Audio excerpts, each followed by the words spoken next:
students. I think it's a good program and it helps me get a lot off my chest. It feels good to have somebody to talk to. Kind of iffy. I was iffy about something. I'm here every day because there's no reason like I need to strive for my goals and I can't do that without school. To finish high school and actually go to college, study sports medicine. Excellent. Talking to the table. We talk about a lot of different things, so it helps to get some stuff off my chest.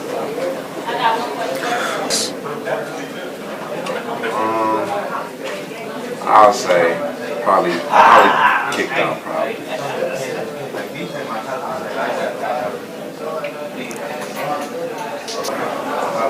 I tell them to do it because it'll help them. Whatever he or she, whatever they're going through to help them. So I tell them to go for it.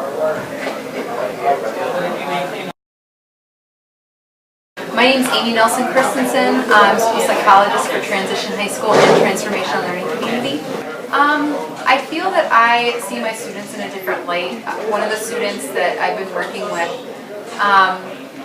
was a little silly, and I think that I probably didn't understand where his behaviors were coming from, but after going through the maps and learning a little bit about his story, I think I see him in a different light, and maybe, honestly, I feel like I can help him in a different way than I've been trying to work with him in the past.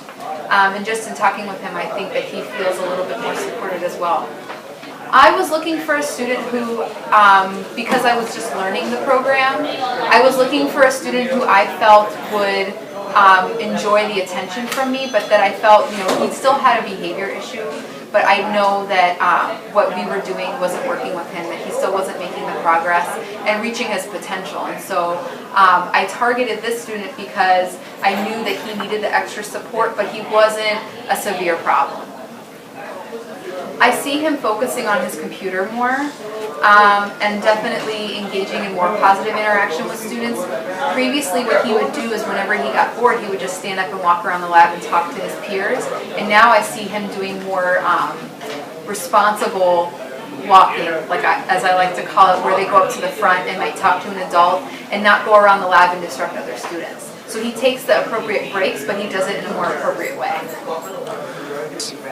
I would say probably one of our biggest struggles is finding a quiet place to work and I think that's just unique to our environment because our school is so open and it's just one big open computer lab. I mean, we're sitting in this room, we can still hear conversation going on in the lab. And so I think privacy is probably one of our biggest issues, and also keeping the maps private and figuring out a way to store them. Those are probably our biggest issues.